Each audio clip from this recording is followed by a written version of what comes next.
Fire but misses, don't doubt me. Jumping hard on tracks, call me steroided rabbit. Consistently murdering beats like a serial killer's habit. Sharpest flow, so I took the game and stabbed it. Copy my style, but it's too hot for you to grab. I got my shoes high, and my jeans low. I got my socks fitted, you know how I roll. This is how we roll.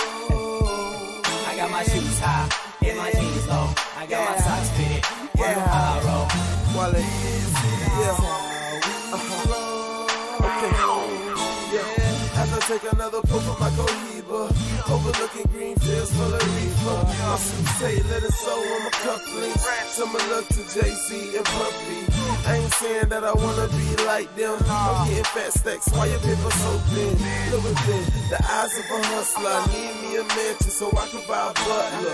This is a classic, so put me in the classified. I'm extra fine, so she suck me like a pacifier. Old school Chevrolet, riding up the interstate. Bitches give me crazy, little niggas want a hard hit. Pussy niggas try me and you gon' get a scar face. Ain't no way I'm getting caught, that's gon' be a hard case. That baby girl, my 38, my trigger finger on the case. Shoot you niggas in the face, you gon' see the pretty I got my shoes high, and my jeans low. I got my socks fitted, you know how I roll. This is how we roll. I got my shoes high, and my jeans low. I got my socks fitted, you know how I roll. This is how we roll.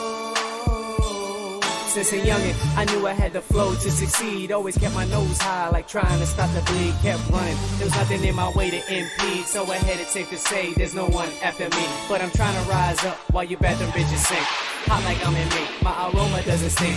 Kept my eyes wide open while the blind bitches blink. Not one to have regrets, but my mind always thinks. I never gave a fuck at what them lames ever thought of me. Just kept doing what I do, cause that's just how it ought to be. Money on my mind, you can call it moneyology. You getting it out the ass, but I ain't talking side of me. Denver Bronco money, cause it just stays mile high.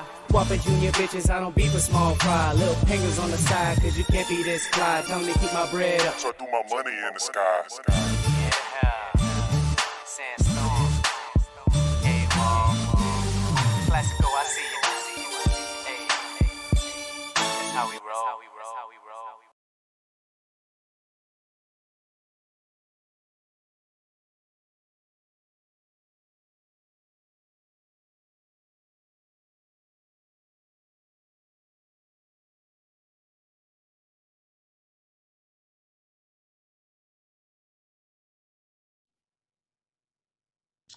What is up, my people? Welcome to the Townie Sports Podcast on a special night Wednesday.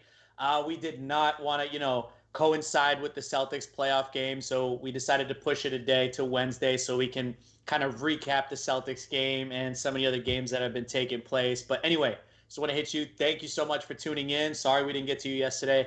We are here live on a Wednesday. Vic, my co-host, how are you doing, bro? Oh, I wish we would have done the podcast yesterday. We wasted our time with that Celtics game. So, yeah, tough loss. So besides that, man, how have you been? How was your weekend? How's your MLB The Show team doing? They're doing good. I've been playing Diamond Dynasty a lot, getting in there. Just completed a Tops Now challenge, so I'm excited to pick the two diamonds and a gold, and we'll see where we go from there. Heck yeah, good stuff. But all right, let's dive right into the NBA playoff games. And yeah, I know you mentioned we did freaking waste our time yesterday watching the Brooklyn Nets just absolutely manhandle the Boston Celtics. The Brooklyn Nets are now up 2-0 in the series. They won 104-93 on Saturday, and then just continued to steamroll 130-108 last night.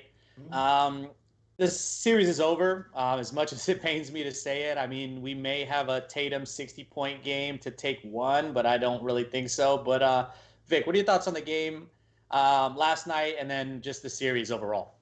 Well, I mean, so I think we both knew it was over before it really began, right? We knew it was over when we got that seventh seed and we had to play Brooklyn. Neither of us expected this team to go anywhere, especially without Jaylen Brown. I mean, honestly, with Jaylen Brown, it might not have even changed how I felt about it. It definitely probably would have been a more competitive series than it's going to be now, but I think we need to get used to seeing this, 130-108 loss. This is probably what's going to happen in the final two games.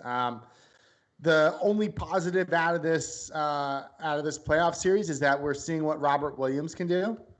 I thought Robert Williams has been exceptional in both games on the defensive side, but also on the offensive side where he's doing a lot of rim running and he's getting to the hoop. You see a lot of putbacks, a lot of offensive rebounds from him, which we weren't seeing at the beginning of the season.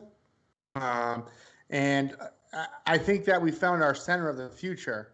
Now, what I was thinking about today, actually, Sammy, and I didn't bring this up to you yet because I wanted to get your general thoughts on this. So 2 years ago, was it 2 years ago, the Celtics had a choice to make. They had to choose between Kemba Walker and Nikola Vucevic in free agency, basically, right? So as I look back at it, I kind of kicked myself in the butt thinking, we could have had Vooch instead of Kemba Walker. I know you're a big Kemba Walker apologist. I can't stand it sometimes when he shoots the ball. And I mean, that's why we got him, was to shoot the ball and score. And he is doing a lot better in the second half of the season. You can tell he's getting healthier. But, I mean, we continue to get these guys on their downslide, right? Like Kemba's on his downslide. We had Al Horford after his prime. We get these big-time free agents, but we get them after they've already hit. So, I'm thinking immediately that was a mistake. And maybe Nikola Vucevic, who still seems like he's in his prime, even in Chicago, I think Vucevic would have been the better call. I mean, have you changed your thoughts on Kemba yet? I think hindsight is always 20/20 in that type of perspective. I don't change my perspective on Kemba Walker, only because you look at the potential of what he was going to bring to the team, and I think that's what the team needed at the time. Granted, it like you just mentioned, it backfired because of injury. And yeah, we can look back and say, every single free agent has been, like, you can put in quotes and say a bust. But I mean, if you really think about it, like without Al Horford, I don't think we see the development of these younger guys, right? Like I think Al Horford was huge for these younger guys to learn a lot, to learn about the game, and they played really good basketball with him. Like regardless if he was playing at a super high level, I thought he played really great for us, and I thought he played better than what probably we paid for, like or what we were going to get considering his age. So, but to your point, I think Vucevic would have been a better choice in hindsight. But I think the potential for Kemba Walker to come in here and take these guys under his wing was there, but we just haven't seen it happen. Mm-hmm. Yeah, no, I agree. I just think that we should have seen the writing on the wall where point guard is so easy to fill nowadays. So, I mean, you could literally pick a point guard off the street and he'll end up starting, 50 games for you and be decent. There's so many good point guards out there. I feel like, with a big man in the league right now, what you need is a big man who's versatile, who can shoot, and who can spread the floor and rebound. Unfortunately, even as good as Robert Williams is, he can't do that. Now, the Jazz have done it without a big that can do that, right? They've done it with Gobert, who doesn't really spread the floor, but they have such good shooters on the outside, even despite Gobert. That doesn't really matter. The Celtics aren't built like that. They're built a little different. But do you think having a dominant center like that, wouldn't it derail what we have at our wing positions? No. Because if you really think about it, Jason Tatum and Jaylen Brown aren't really distributors of the ball. So having that pick and roll with a big guy like that can also pick and pop, is that going to be really beneficial? Or would it have been better to add a point guard with those two guys? I mean, now we're talking about hypotheticals, right? So let's say we had Vucevic out there. Vucevic at least spreads the floor. I mean, and takes that center that we had clogging that lane out of that lane and pulls that defender out. So right now we have two centers who can't shoot, Tristan Thompson and Robert Williams. And I don't think that's necessarily our problem, that the paint is getting clogged. But these are guys, especially Tatum, that likes to drive in the paint and play and stop for that mid-range jumper. He doesn't really go to the rim as much as we like him to, but that's his game. He goes up there and Brown does it a lot more than Tatum does, but Jaylen Brown slashes to the rim. He actually gets to the hole. Tatum will back him down and stay in that mid range and try and post somebody up in that mid range. But the problem is that we have a center down there that's clogging that middle and clogging that area. It's not really helping Tatum out. Even now, I'm going to get on my Daniel Tice kick. Even when Daniel Tice was there, at least Daniel Tice spread the floor. These two guys. I love Robert Williams. And I think Robert Williams is the center of the future. But we need to get a backup center that can spread the floor if we want to do anything next year, in my opinion. I mean, I won't disagree with you there. Now, on the topic of Jason Tatum, considering, where he's grown as a player, what we're seeing right now, a local Boston media station had coined Jason Tatum as being merely just a Carmelo Anthony. Mm-hmm. Now, what were your thoughts on that? When I know this is something you brought up to me, and I thought it was an interesting topic to discuss, especially now that we're talking about kind of development and what's better for the team going forward. Now, is that a bad thing that he's Carmelo Anthony, and are they correct in that type of comparison? If you were to tell me that Jason Tatum would have been Carmelo Anthony when we drafted a number 3 overall, I would have been the most excited person on the planet. And you know what?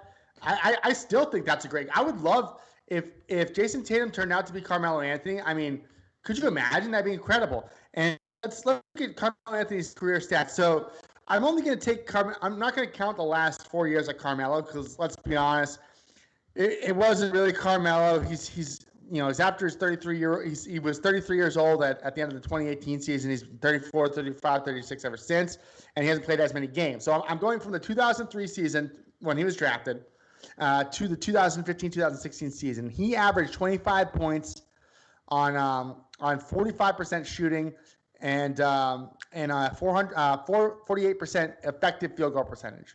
That includes six and a half total rebounds, 3 assists a game, and a steal. I mean, he's a Hall of Famer. If you were to tell me Jason Tatum would end up to be a Hall of Famer, I'm pumped with that. I mean, I don't know how they can think of that as a slight. I mean, I guess yes, he didn't make it to the playoffs. Didn't make it to the championship game, but there's still time. He's still playing. So Not who his knows? fault either. It's a team game, right? Right, exactly. And his teams were bad. I mean, he had Amari Stoudemire for that 1 year, and I believe our buddy A-Rod would let us know that 1 year that they had them together at their prime. I think that was the peak of Carmelo Amari, right? And then next thing you know, they go downhill.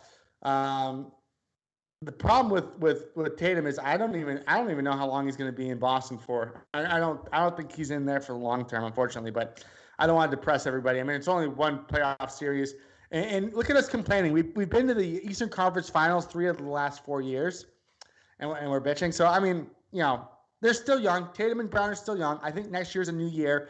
I think we can literally forget about this series moving forward. Yeah. What are your thoughts? Yeah, I mean, if you look at Carmelo Anthony, I'm just going to piggyback off what you said. I mean, when you look at Hall of Fame probability of players, he's 63rd.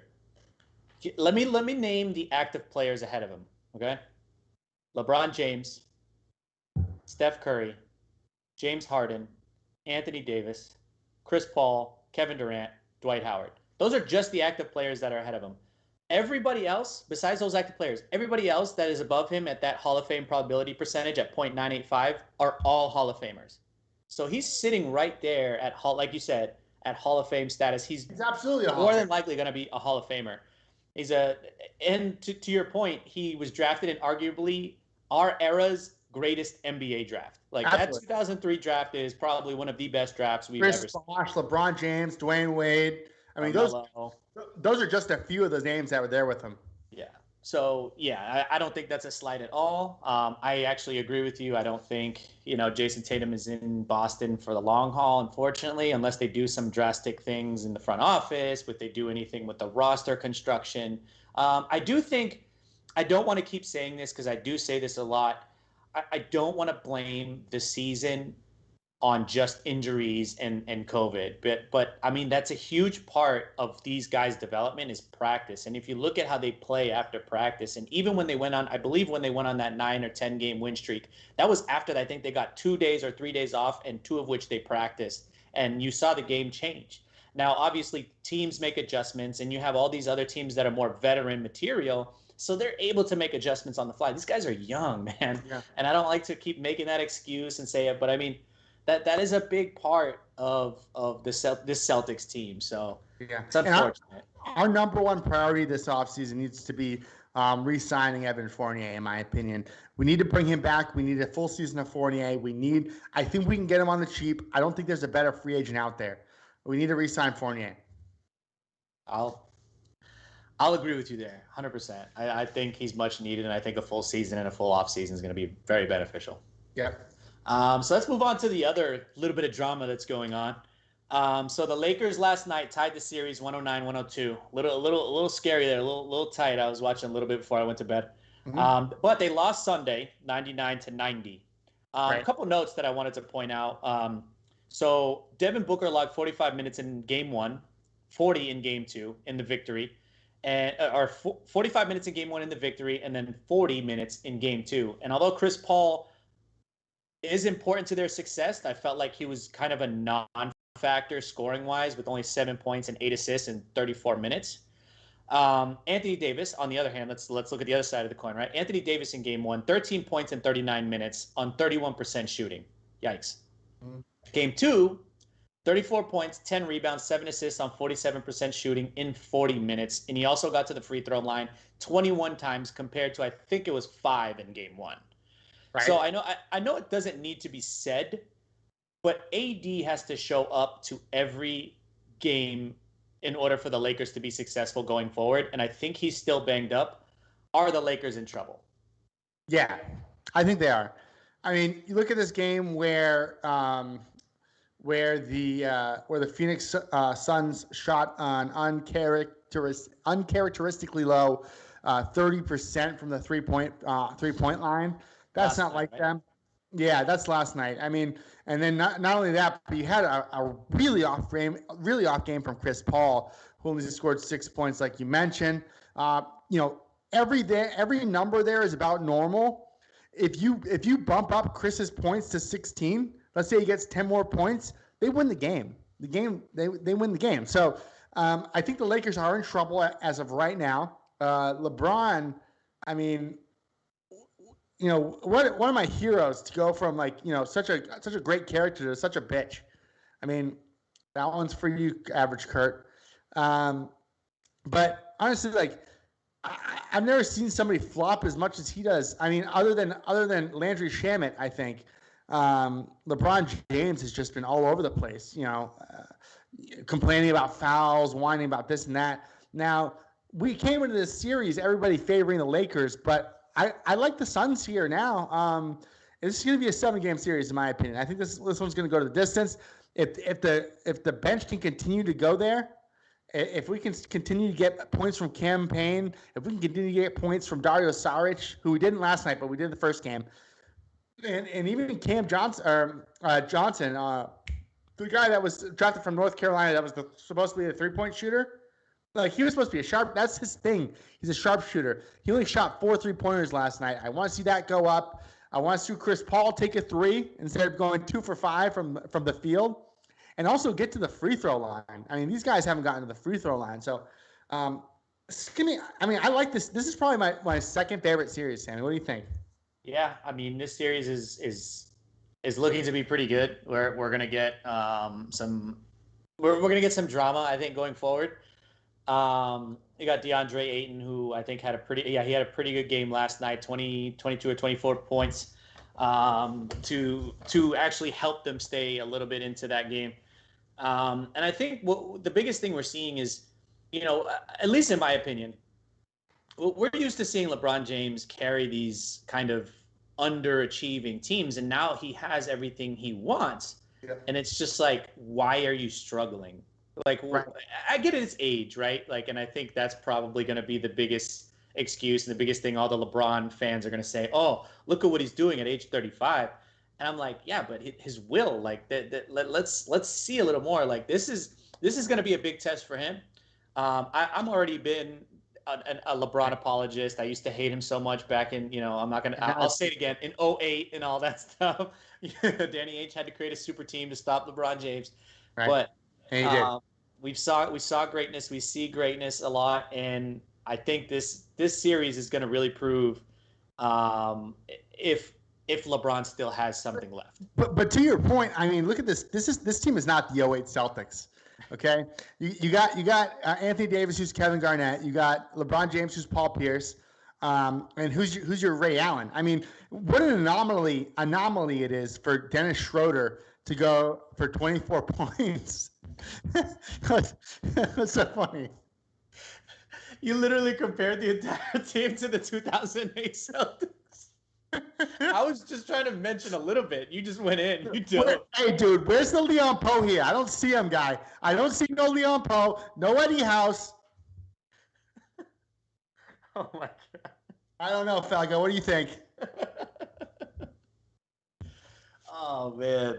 But yeah, I think we're seeing a lot of excuses here, and I don't know. Like if you're like, as far as the LeBron James fans goes, like what's the excuse now? Like he has his team, he has a team that he's wanted, and I think this team is a pretty good team. This is his team. Why can't he do it outside of the bubble? Like, and I'm not going to give the bubble an excuse. He still won an NBA championship, but now we're not in the bubble anymore. Right, and here's the thing, though, Sammy, is this is legitimately LeBron James' team. But you also got to remember that Anthony Davis and LeBron James both did miss a bunch of games. And had they not missed those games, I doubt they're in the 7th seed up against the Suns. They're probably in the 3, or they're probably in the 2 themselves, battling it out with one of these lesser teams. So I think that they put themselves in an unfortunate position thinking that they didn't have to worry about it because they could just put it on cruise control until they get to the playoffs. And I think that they're starting to realize this Suns team, these are the bright future Suns, baby. Yeah. These guys are good, man. Ayton has been a revelation for me. I actually have watched these games because I enjoy watching the Suns play, and I will be talking to you about getting me a Chris Paul Phoenix Suns jersey. But you made me a believer on Chris Paul. I remember early on in the season I was kind of poo-pooing him on this team, but man, when he goes to a team, they just win. And this is one of my favorite series for sure. And I think that this is either a 7 or a 6 game series, and I like the Suns, guys. I like the Suns here. You heard it here first. Put your money there. Vic's got you. Well, no. Hey, don't put your money there because I never bet against the king, okay? Put your mortgage on the Lakers. This is not financial advice, but put your money on the Lakers. Yeah. Or, I mean the Suns. No, you were right. No, if I was going to put money on this, I'd put money on the Lakers. But, that's a safe bet, right? But in my gut is telling me that Chris Paul is going to get them over the hump here. And I think Ayton and Booker are the best players. Okay, let me rephrase that. I think LeBron James is the best player in this series. And AD is a very close second, if not third, to Devin Booker. Offensively, what AD does on both ends of the court, he's obviously the second best player in the series. But other than that, I think 3 through whatever it is, 20-something players are the Suns. And this, and other than Dennis Schroeder, I guess, and Andre Drummond, but this bench is terrible. I mean, look at Kuzma last night. Remember when people were saying he was better than Tatum? He went 1 for 4 from the field. He only shot 4 shots. That's pathetic. 1 rebound, 1 assist, 1 steal. I mean, good for you. But also another guy on the Lakers team that it pisses me off. He's on the Lakers and he should be on the Celtics. Is Marc Gasol. I think that would be a good guy for the Celtics to get maybe this offseason. I'm not sure if he signed a multi-year contract, but maybe look at Marc Gasol. Anyway, done talking about the Celtics. Love this series. 7 games, in my opinion. All right. So I just wanted to give a shout out to AF Alam.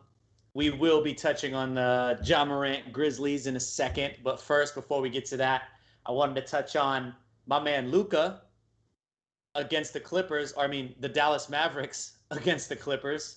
You mean Luka against the Clippers? Yeah, you had it right the first time. They got a 2-0 lead right now. Luka triple-double in game 1, just absolutely just dominated, stupid. He almost had a repeat performance in game 2, but he did have major contributions from Tim Hardaway and Porzingis. Right. So just some things to note. Game 1, Kawhi and Paul George combined for 49 out of 103 of their scored points.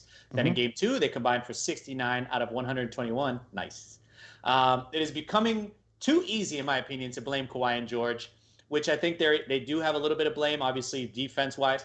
But when they have decent performance like they have had in this playoffs.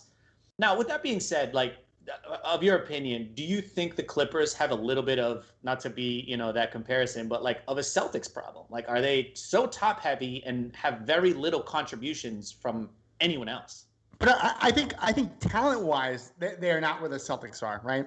I mean, so their bench consists of Rajon Rondo, Serge Ibaka, Nick Batum, Reggie Jackson, Terrence Mann. That's a good bench. That's solid, dude. I mean, I would love to have Rondo on the bench. You kidding me? Out there. I mean, Rondo went plus 13 last night. But just you guys should start Rondo over Beverly, in my opinion. I agree. That's the thing there. Now, here's the issue is that they're going up against a guy that's is going to be in the running either the top 3 for MVP this year, and Luka Doncic. We both said Luka. Okay, don't do your shimmy. Okay, we both said him. But Luka Doncic, shimmy, baby. Yeah, no, that's the. But no, I mean, he had 39 points last night.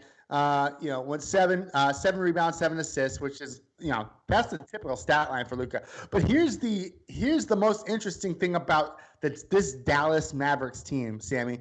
If off the top of your head, what do you think they're averaging from 3-point? Who? The Clippers? The Mavericks as a team.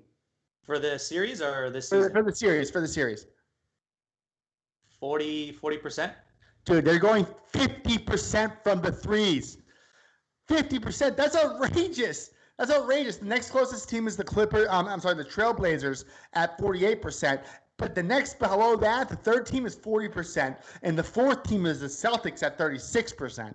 So 50% from 3 is unheard of. Even in a two-game stretch. I mean, that's crazy. Not only that, they're also averaging 54% from the field in total as a team. So, that's tough. They are getting a lot of open shots. You have to give credit there. I know, but dude, 50% is 50%. That doesn't lie. That's insane.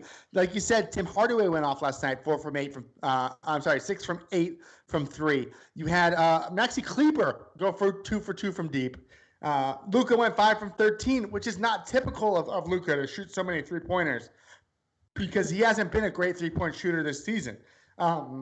Now, I think that's the main issue here with the Clippers. I mean, if you look at the Clippers, they're right around their season averages, about 53% from the field and 40% from 3 last night. You can't beat a team that's going to shoot 53% from 3 in one night and attempt 34 threes. So they made 18 threes. I mean, that's tough to beat. That's really tough to beat. They also went almost 60% from the field, dude. How are you gonna? This isn't all on the Clippers. Obviously, some of it's on their defense, and some of it is just the shots going in. I mean, what do you think? I know you were saying you like Luka going crazy, but I mean, you can't beat a team that's shooting like this. If they're going to continue to shoot like this, it's over. Yeah. No, I'm not saying that the 3-point percentage is sustainable, but I think when you look at situationally, when you look at it, it does sort of make sense. They were pulling a lot of guys on Luka, which that's what you're supposed to do, right? Right. And to be fair, he is a point guard player, so he can find players for open shots. And if you're getting 50% of your shots that are open as an NBA player, I really expect you to hit them, right? Like, I mean, to be fair. But to your point, I don't think that's sustainable. But let me ask you this. Do you think the Mavericks can win this series? Let's say everything is even and they don't let's say they shoot more average, and obviously Luka has those games where he does go off because he's going to. Do you think the Mavericks can win this series? Dude, they're up 2-0. Of course I think they're going to win. They can win this series. In fact, I think they're the favorites now to win this series. I mean, it is. I mean, say what you want about being down 2-0. I mean, I'm sure that the stats will say that being up 2-0 is a lot better than being down 2-0. And I think it's needless to say that the Mavericks are the favorites here in this series. And if they do not finish off the Clippers, that would be a disappointment to Mavericks fans. At least if I was a Mavericks fan. How many games do you think this goes? 6 or 7 at least. Okay. I say 5, but you're crazy. Oh, okay. So you think they lose one game in LA? Mm-hmm. I think Luka's possessed right now, man. So right now the Mavericks have home court advantage, right? Because they go back to Dallas now. So in my opinion, I think they lose one, and then they win one when they come back. Okay. And then they take it in 6. Okay. All right, Vic. So I know we got somebody who really wanted us to touch on Ja Morant. Also, my boy, I got my Ja Morant jersey in the closet. Yeah. But also, they're up against your boys, the Utah Jazz, who you've been on all season. And just to let everybody know, Vic's been on the Jazz before there was even a tip-off. He was on the Jazz. And look at them now. They're only down 1-0, but I mean, they're one of the favorites to win the West. So please, like, subscribe, tune in. We give you good stuff. We constantly give you good stuff. Now, with that being said, Ja Morant had a day. The Grizzlies went up 1-0.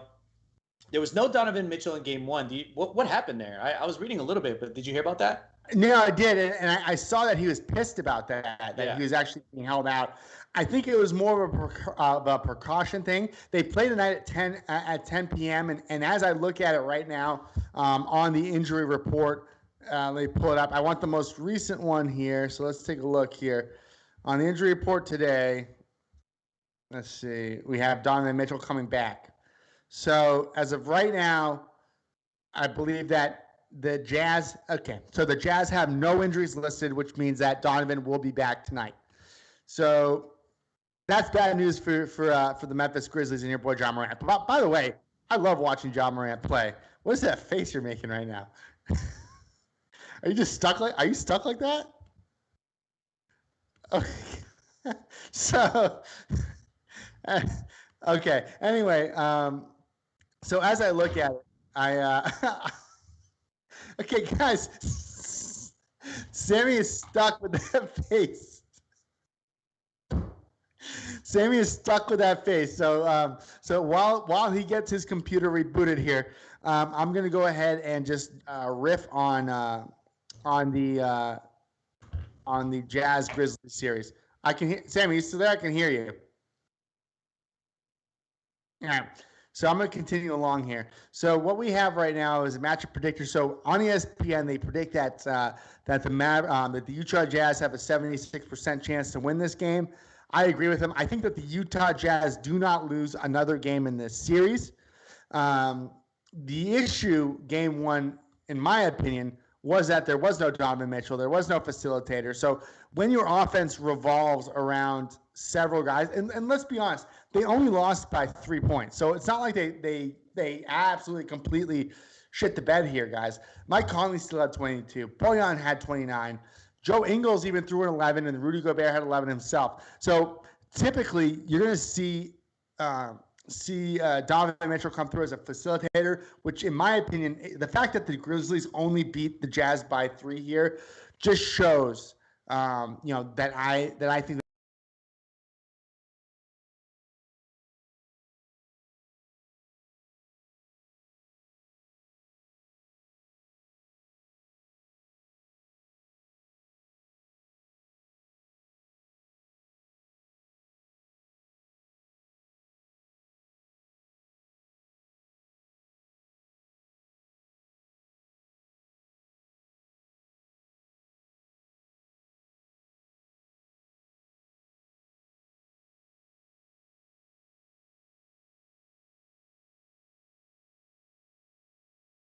the Knicks are down 10 again. Are down 10 at the Garden. DeAndre Hunter leads all scorers with 8 there. So now just going back and dissecting what happened last game. So you see, do we have Sammy? Sammy, are you back? I am back. Sorry for the technical difficulties. I don't know how Colin Cowherd does it, talking all that time. My God, I'm exhausted. I'm out of breath.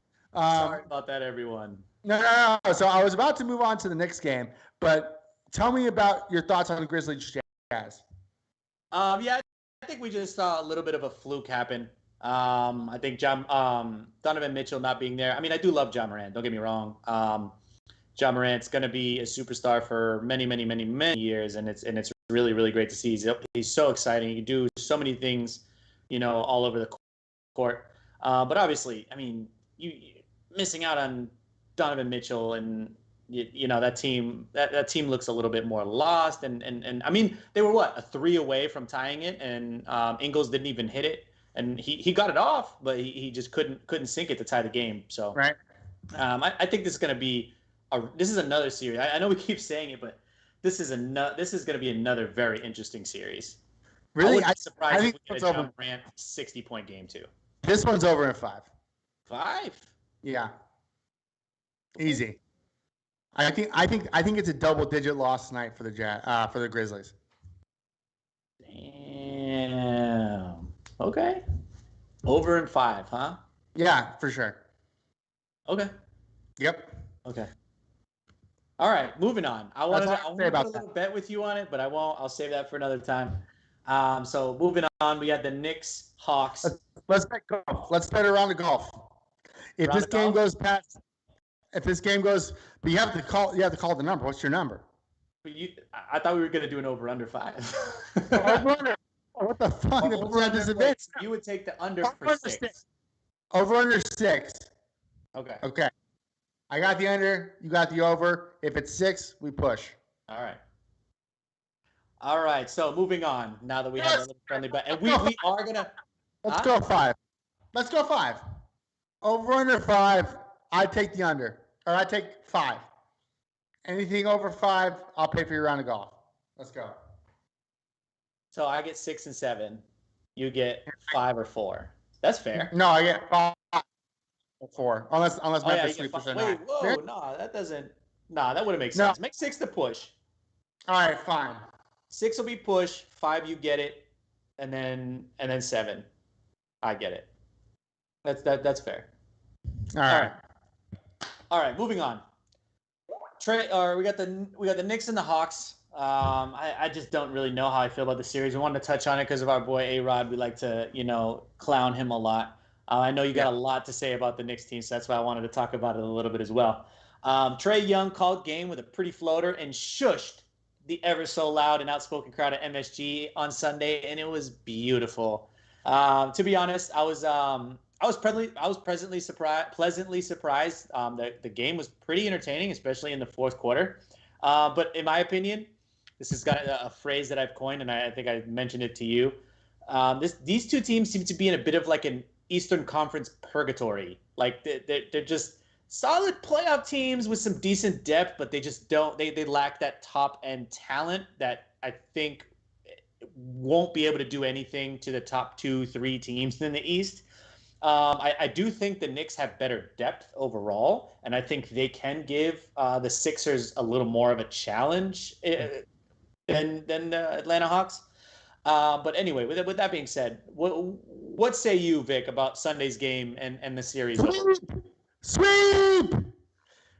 The Hawks are going to sweep the Knicks, guys. Okay? It's not even going to be close.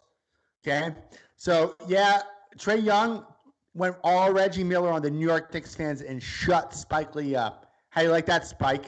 So, all I got to say is that I do not like the Knicks moving forward. I never liked them to begin with, and A-Rod knows this. We've talked about this already. Neither of us are – I myself have not been a big Knicks supporter this year. I think that they've been lucky, and I think that they're going to get exposed here in the offseason. And they're getting exposed by a bad team in this Hawks team. I think the East is so bad it makes this Hawks team look good.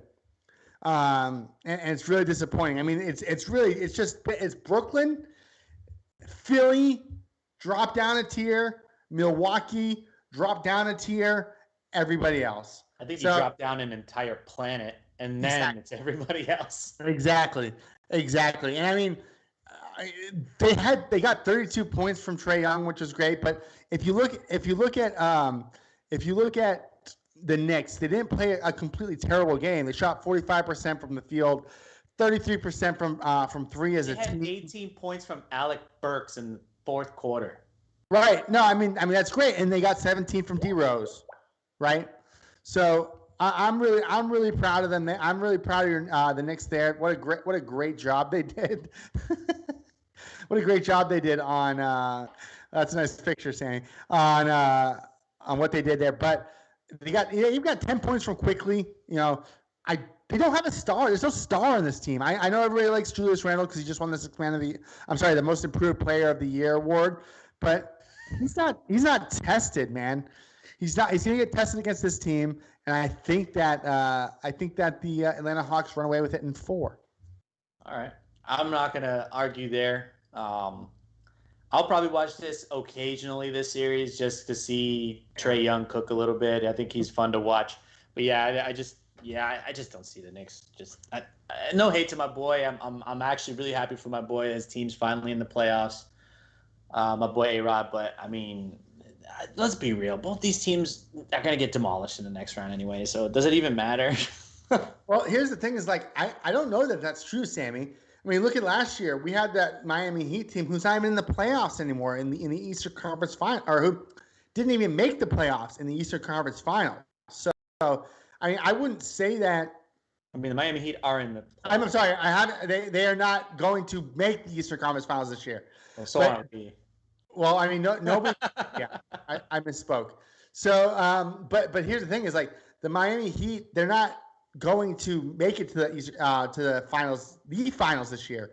But if you look at a team like Brooklyn and Philadelphia, do you think these teams are going to continue to repeat, or do you think they're going to continue to get age? I mean, especially Brooklyn, they're not young, but they have these transcendent players like Harden, Kyrie, and Durant that I think are going to be great moving forward, but I think can be upset by a team like Miami last year, or even I'm not saying it's happening, but I'm saying it's a possibility. Could get upset by Milwaukee, or could get upset by an Atlanta Hawks team. You know, I think that basketball is changing. There's going to be more parity, in my opinion.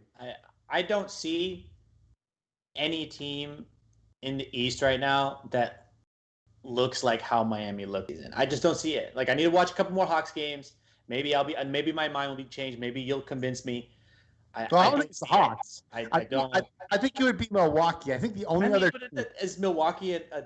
Are they considered an underdog? No, like not really. I think everybody's considered an underdog when it comes. I mean, compared to that Monstars over there. I mean, I agree, but okay, as a 3 seed going to the finals, that's not really a shocker.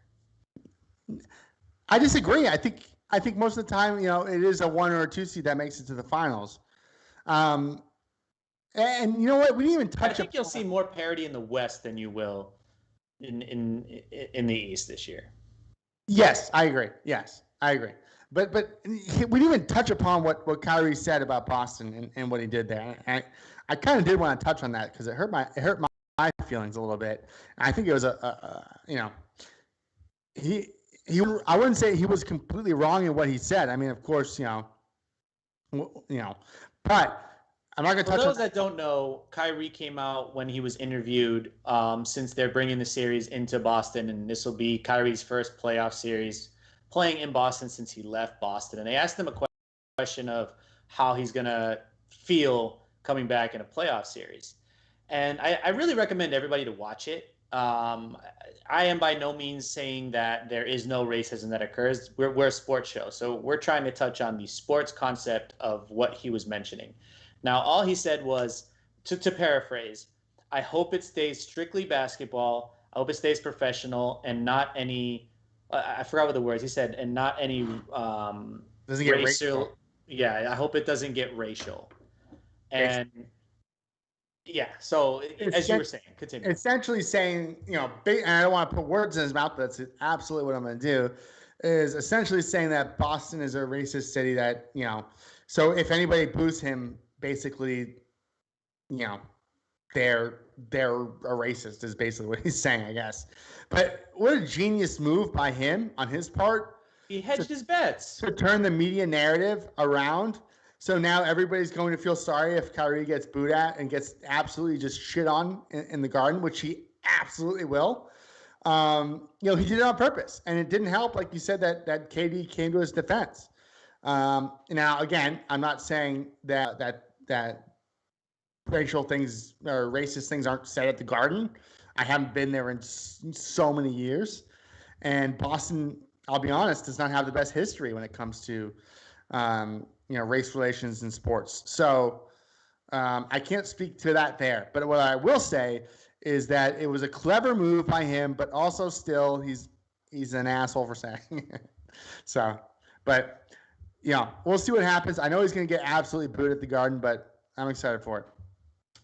Yeah, I think he hedged his bets there, and like you said, I think it was a brilliant move on his part. Yeah. And I think it doesn't bode well for the image of the Boston Celtics, and that's No. what I think was a dick move more than anything. Is there's one thing to hate and say a certain thing about a certain city or society that may have some sort of racial, issues going on, which that's a big topic going on in the world right now, and it's serious, something we should all take very seriously. But to turn that media narrative against an organization is just asinine in my opinion. Like I for one just didn't like how it was portrayed, and it turned on the team more than it did the city. The city, and I yeah. think that's the biggest part that I take from it. And I'm like, really? So now you're going to even further destroy what the Red Sox tried to do last year? What Adam Jones came out. Adam Jones, the outfielder for the Orioles, had a situation at Fenway Park where somebody did make a racial slur to him, and that person was promptly kicked out of Fenway Park and not allowed ever to come back. And they did, and Red Sox did a lot of things to address that thing. Not to mention the very next day at his at bat, the entire stadium gave him a standing ovation. So if there's anything to take from it is the city of Boston does have a lot of class. There is a lot of issues, but the sports fans are very passionate about their players. And to have two of our superstars, Jaylen Brown and Jason Tatum, be quiet. I wish they would say something and mention something. I know, they said it on Boston media. Tarek mentioned, they should speak up. They should talk about what it's like. If it's bad, say it. If it's good, say it. Say something. Because if you're just having one guy who played there 2 years ago, maybe kind of salty, is making these claims against a sports organization and a fan base, I mean, it's just not fair. And which is bullshit, right? Because, I mean, he hasn't played there with fans since he left. Okay, guys? He has not played there since he left. And on top of that, when he was here, he was adored. I mean, when he was here, when he was there, when he was worshipped. I mean, he was worshipped. But again, I can't speak to what Kyrie went through and say that, no, that never happened. I don't know. But what I will say is that the move itself to say this right before he goes back to Boston was next level genius. I would say it was LeBron style. Yeah. And I didn't like his demeanor when he said it as well. It was kind of, yeah. If you guys get a chance, watch the video. It's very, I don't know the right word to put. It's like very, I don't know, smug the way he said it. So I didn't think it was very, I don't know, professional. Oh, wait. You think Kyrie Irving thinks he's better than other people? Yeah.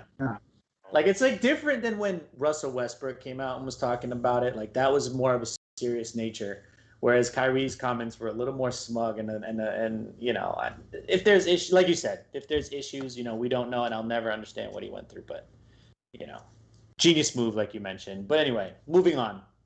Yeah. Some other drama to get to in the golf world.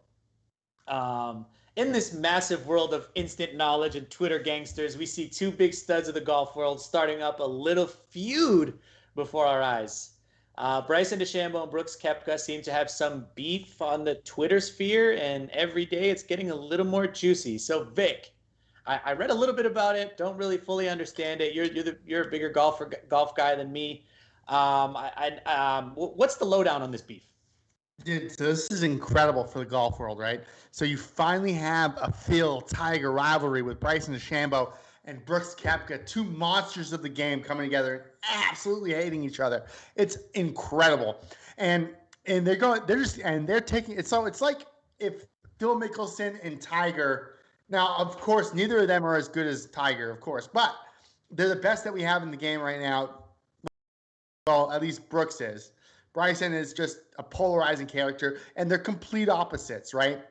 Bryson, very analytical, very studies the game, takes a while to golf. I mean, this guy will take forever during a round. He's definitely not somebody you want to be behind on the course.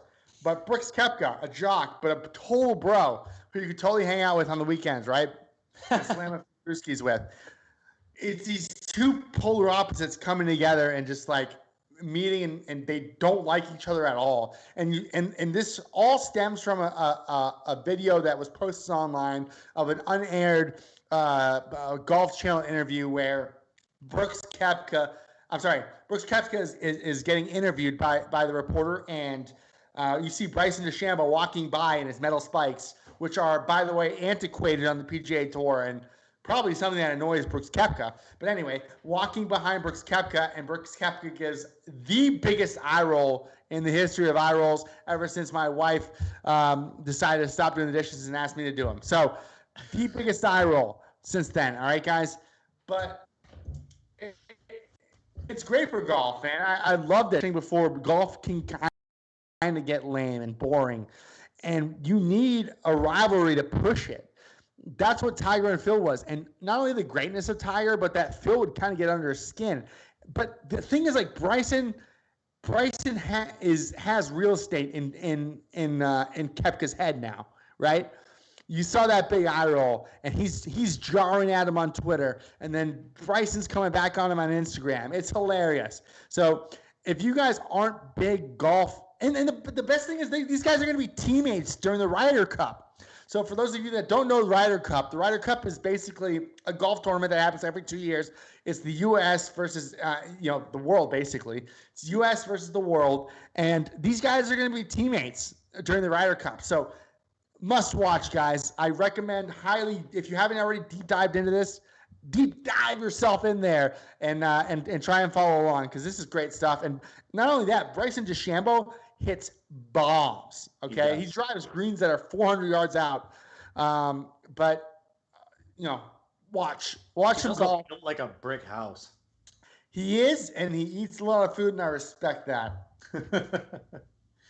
But yeah, for me, I think, we have a lot of, casual golf watchers, Masters, US Open, British Open, things like that. I hope this kind of feud lasts, because it'll bring more eyes to this and more people kind of tuning in to, like you just mentioned, the Ryder Cup, something probably not a lot of people watch compared to the Masters or, some of the other bigger golf tournaments. But I think having them as teammates and with this little bit of a, rivalry is going to be interesting to watch. Sammy, you need to watch the Ryder Cup this year, dude. So the Ryder Cup is like the World Cup of golf, okay? It's not every nation. It's just the U.S. versus the world. And it's awesome because it's not just like stroke play. It's a bunch of different types of games of golf that aren't usually played on the tour. And I highly recommend it, dude. I think you'll love it. Okay. How about some Trulies at your crib, and we'll watch the Ryder Cup? Hey, I'm down, dude. All right. So, Vic, did you want to talk a little bit of soccer before we sign off? Yeah, man. I think I'm gonna let you cook here. Go ahead. All right.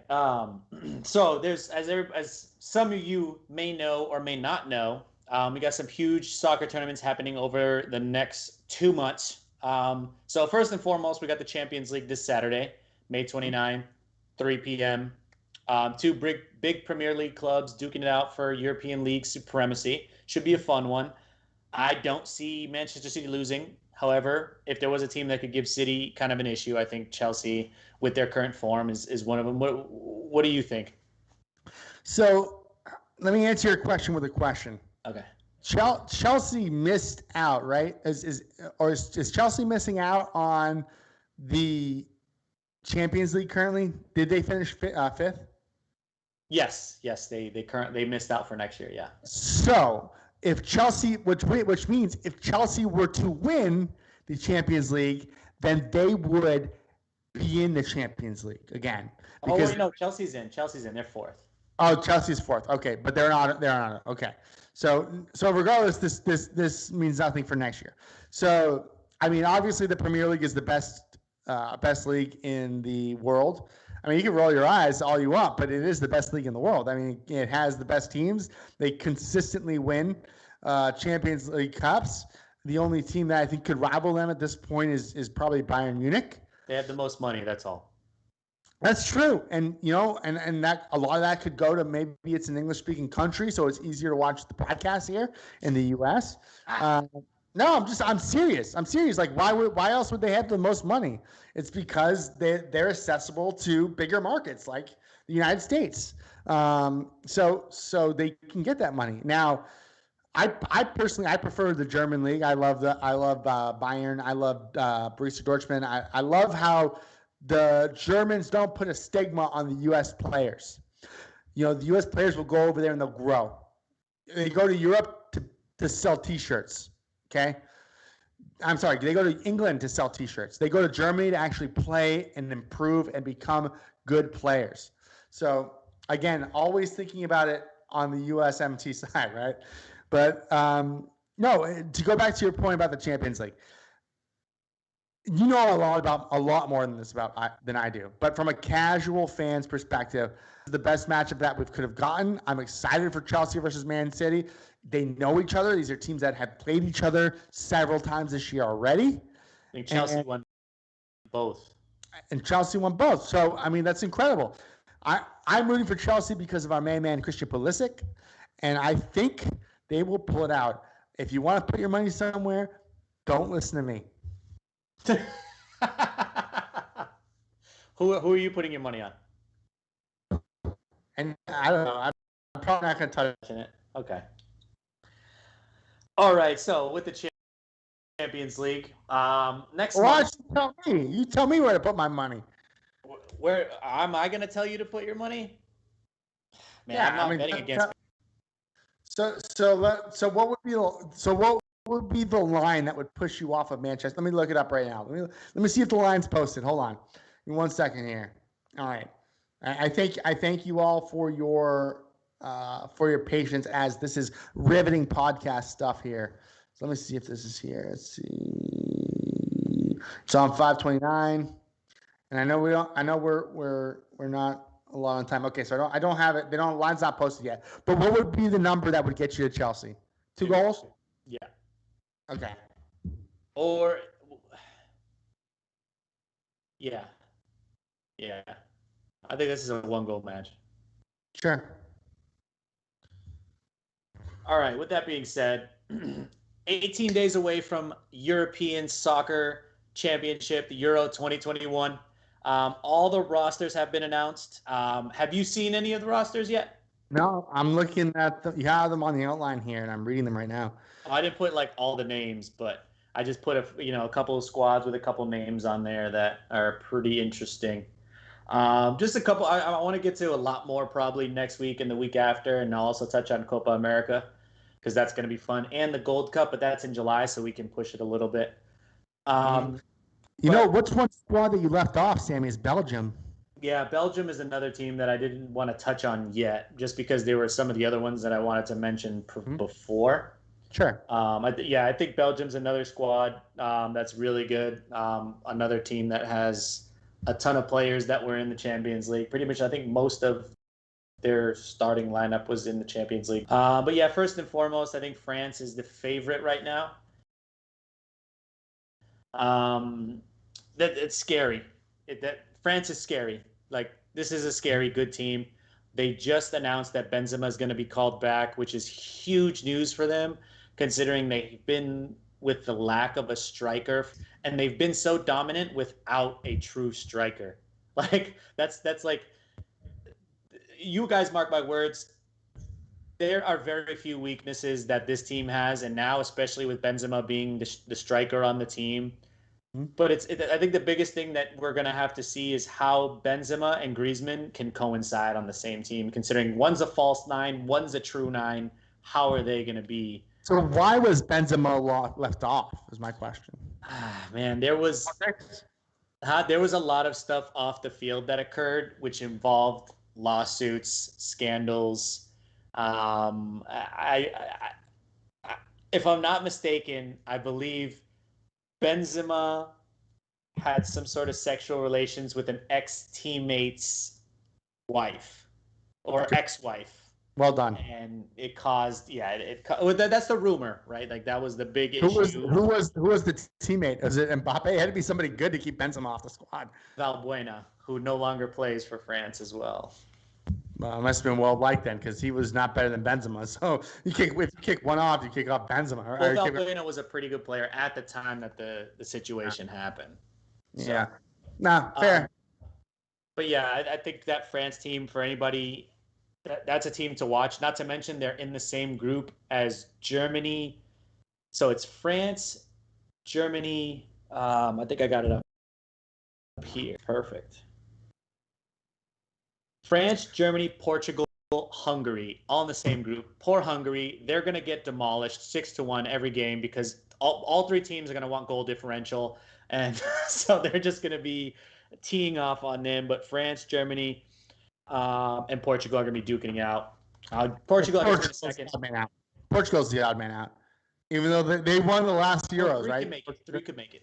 Oh, it's okay. So it's 3. Oh, so it's a new four. Two and then one from one of the other three groups. So and let's just say that Portugal won the last Euros, right? Correct. To your point, I think Germany's the odd man out, if there's an odd man out. Oh, we're okay. I never bet out the Germans, and you know what? F France. I can't stand this team. Paul Pogba, suck it. Okay. They're full of talent, man. It's ridiculous. They're suck. Whatever. Now, another team to mention who's kind of sneaky good on paper, and I saw their roster yesterday. I was scrolling through Instagram while doing my morning business in the bathroom, and man, that roster is actually pretty sneaky. You got Phil Foden, Mason Mount, Raheem Sterling, Harry Kane, Marcus Rashford. You got Jordan Henderson, Jadon Sancho. Like, that's just their midfield and forwards right there. Yeah, but let's remember what team this is. England, my guy. Yeah. So they're gonna end up choking a lot. That's what they do. Walker, Stones, Trippier, Alexander-Arnold, Chilwell, Reece James, all on that back line who played top flight, played in meaningful games. All of them have been in a Champions League final, or most of them have been in a Champions League final, or at least won one. And I think to your point, yes, we do see a history of England flopping, but all winning players. Like, these guys have all been in a Champions League. These guys have all been in Champions League semifinals. They've been in serious games. And I think it's going to be I'm not really a full believer in England because they always lack the coaching. It's always been their issue. What they do is they choke. They still, what I don't see on here, Sammy, is goalkeeper. So, yeah. Pickford's pretty good. I mean, I don't think he's Rui Patricio. The guy let a ball roll through his legs? Huh? Didn't Pickford let a ball roll through his legs in the last international competition? Was it him or was it De Gea? No, De Gea is Spanish. I know, but I mean, I think De Gea had the same thing happen to him. Well, yeah, but De Gea is actually established as a good player. Pickford sucks. Yeah. And I mean, let me rephrase that. Does not suck. He is a good player. He plays in the Premier League. But what I'm saying is, in international competition, I'm pretty sure he let a ball roll through his legs. Okay, I'm gonna look that up as soon as we sign off because I want to see that. We'll tweet it out on our non-existent Twitter. Okay, I'll tweet it on my Twitter. There you go. But yeah, it's gonna be interesting to see how Ian Southgate can get these guys to mesh and win. They may have some issues scoring. I don't see a top flight striker on that team other than Harry Kane, but he hasn't really been in form. You're the Spurs guy, so I haven't seen great form from Kane. He's the only guy that I think that can come out of this and really put the team on his back, right? It's Harry Kane. I think the issue with Kane is he's going through a divorce right now with Tottenham. Not his wife, who I don't know, he might. I thought you were gonna drop that on me. I'm like, oh, how'd you know? No, he called me. He's like, dude, I'm not feeling it right now. I think I'm getting a divorce. No, divorce with Tottenham, his current club, the Spurs. So that might be weighing on his mind a lot. But in my experience, those kind of things can trickle over into international competition. So I do not like this England squad. I would not put my money on them to make it out of the first round knockouts. I wouldn't either. I think they're gonna move on because I think that's strong. But yeah, I think knockout stage they're probably a first round exit. But they are a sneaky team to keep an eye on. Yeah. Yep. And now everybody wants to talk about Spain, right? The Spain squad. How is Spain doing as a casual soccer player? You're like, all right, as a casual soccer fan, you're like, how's this Spain squad?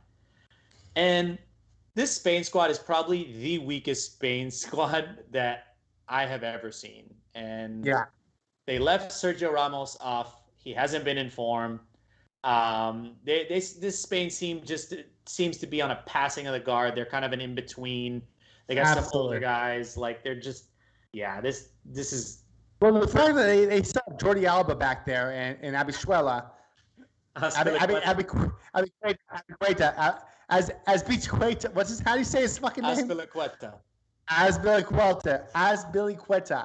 And you know what the funny thing is? I had Azpilicueta on my FIFA Ultimate team. Oh. And he was phenomenal. And this was when he was like, this is like probably 5 or 6 years ago. But Azpilicueta, he's kind of older, right? And he played with Arsenal in the Premier League, right? Is he still with Arsenal? He's with Chelsea. Chelsea now. Oh, he was still with Chelsea. Mm-hmm. He's always been with Chelsea. Yeah. Okay. And Jordi Alba, is he still playing in Spain? Yep.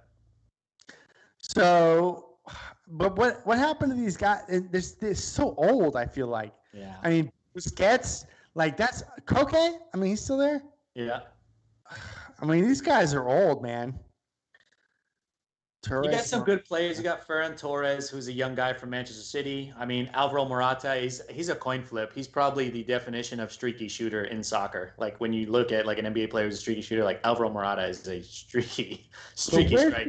Where's the youth? Where's the youth talent coming up? I don't see. I think they're too young right now. So this is I think we'll see a little bit more of it. The World Cup. Yeah, more younger guys coming up, especially when they kick this coach off, because I looked at this squad and I was like, you can do way better than that. But yeah, to round it off, Portugal, this team looks super ridiculous. They're sneaky good. Last Euros, they shocked the world and beat France in the finals without Ronaldo because he tore his ACL in the semifinals. I remember that. Ronaldo's back. He's got a chip on his shoulder. He's got two young studs who had a great year for their relative teams, Diogo Jota and Joao Felix, who Felix is supposed to be the next phenom. He's only 21 years old. Right, Joao Felix, he played in the Euros last time, and he was incredible. But he was young. I don't think he got a ton of minutes. I'm sorry, Joao Felix. I remember him from the World Cup, and he was fantastic. He was awesome. Absolutely fantastic. He's. They also got, like you said, the old guard's coming back with João Moutinho, Bernardo Silva, Bruno Fernandes. Those are all stars. Now, my thing is that you mentioned here that their defense is their weakness, which is strange because they used to have Pepe back there. Are they going to have Pepe this year? Yeah, but he's 39. And his bald ass head? Okay. Yeah, he's 39. Yeah, fair. Like, if you're going up against Mbappe, are you trusting Pepe to chase Mbappe down the field? Mm-hmm. No. He might they got some good guys. Cancelo, he had a great season for City. Ruben Diaz, I think he got player of the game for the semifinals in Champions League. Mm-hmm. They have Rafael Guerrero back there, and then obviously Rui Patricio. To your point, about goalkeepers, he's still one of the best goalkeepers, even though he plays for Wolves. But I think he's still one of the best keepers in the world. Internationally, yeah. I mean, these guys that play on the international stage, these goalkeepers, even Guillermo Ochoa, when he played for Mexico, did not play for a big club. I mean, on the international stage, they can be great international goalkeepers and not be great or not be on great clubs. Let me just say that. Yeah. So you'll find these diamonds in the rough. Tim Howard, another one. I mean, granted, he played for Everton for all those years, but he was a fantastic international goalkeeper. I just think you see teams, they only hold two keepers and there's only one position, right? Whereas defenders, you can move them around. Goalies can't. Out. Yeah, you can't. Absolutely. So there's only so many roster spots. But yeah, that ends. I know I bored everybody with the soccer talk. That's gonna be great. We're gonna be about it. We'll get into the Gold Cup so I can bring Vic in on it. Now, quick wrap up. NHL quick notes. We're gonna have our boy Tony come in next week. We're going to talk some big time NHL playoffs because that's in full swing right now. It's going on pretty good. Boston Bruins closed out their series with the Capitals on Sunday, 3-1 victory to close the series 4-1. Did awesome. So I'm probably going to start tuning into more Bruins games because the Celtics are making me miserable. And despite all the issues with the Celtics, the Bruins and the Red Sox are putting together some fun times. And meanwhile, you and I are sitting here stressing about the freaking Boston Celtics. Mm-hmm. Now, also, the Tampa Bay Lightning are up 3-2 on the Florida Panthers in the series. What's the score? Can you pull it up for me? What's the score of that game right now? Do you have it up? Which one? Lightning and Panthers. That game's going on right now. I literally have no idea what you're talking about. Is this hockey? Yeah. No, it's 1-0. It's 1-0 Lightning. All right, 1-0 Lightning. They're currently up 1-0. They're about to close out the series. I have a couple friends at the game. But yeah, that's it for the NHL for today. We're going to get into a lot more next week, Vic. Vic, what do you got left for us before we wrap things up? Nothing. All right. With that being said, Thanks for tuning in, everybody. thank you, everybody, for tuning in. Thank you to all the listeners in the chat for keeping the action going. We love you. Thank you, Falam, for coming in and chatting in there. Thank you, Sergio, as always. Thank you, Average Kurt. We love you. Go check out Average Kurt's TikTok. He's famous. Thank you to all the listeners in the chat. You guys keep it. We love you. We love the support you give every week that you give to us. I don't know how to speak.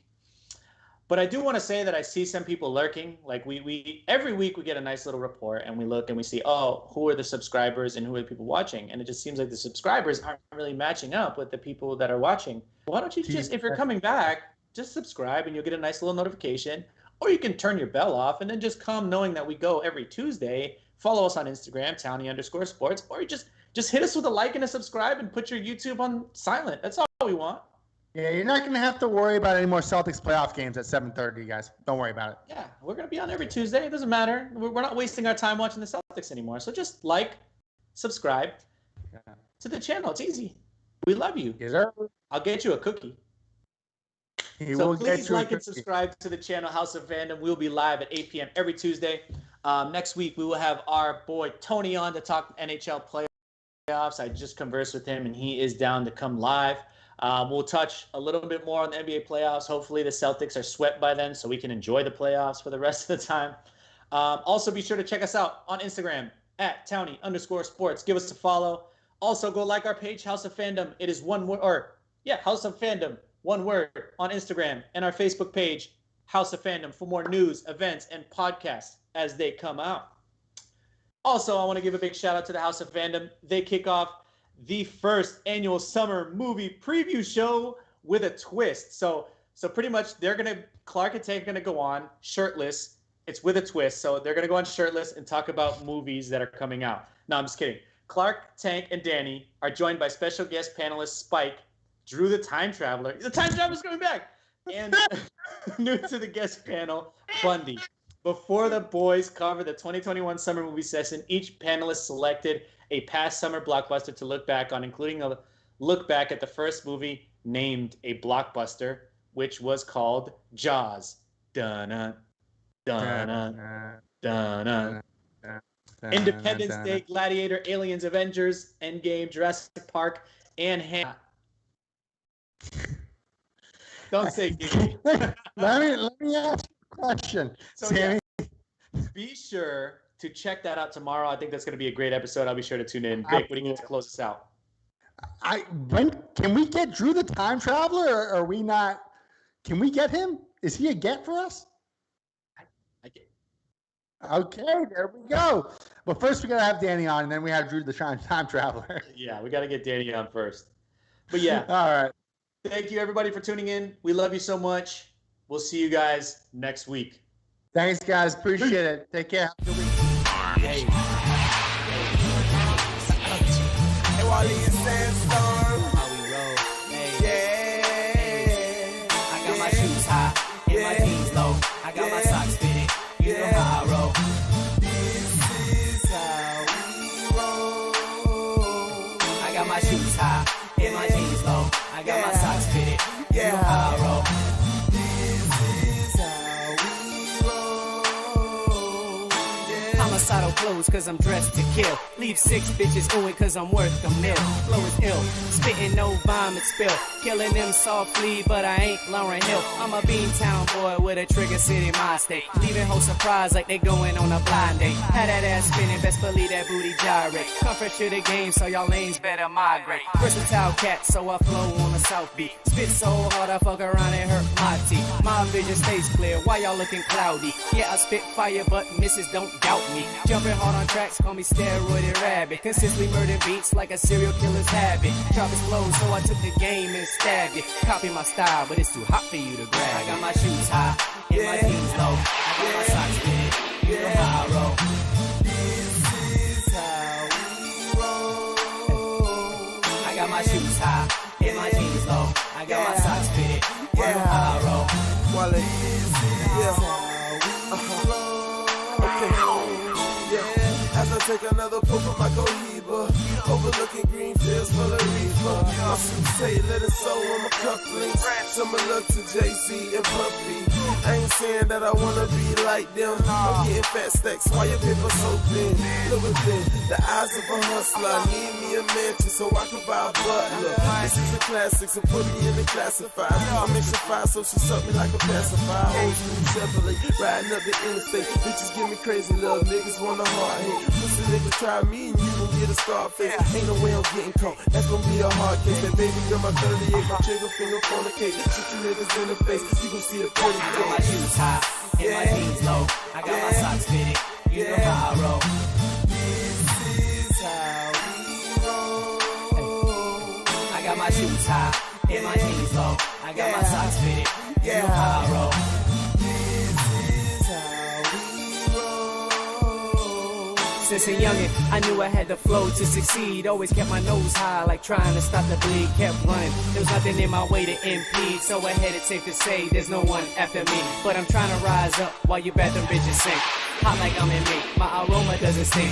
Kept my eyes wide open while the blind bitches blink. Not one to have regrets, but my mind always thinks. I never gave a fuck at what them lames ever thought of me. Just kept doing what I do, cause that's just how it ought to be. Money on my mind, you can call it moneyology. You getting it out the ass, but I ain't talking side of me. Denver Bronco money, cause it just stays mile high. Whopper junior bitches, I don't beef with small fry. Little fingers on the side, cause you can't be this fly. Tell me to keep my bread up. So I threw my money in the sky. Sense.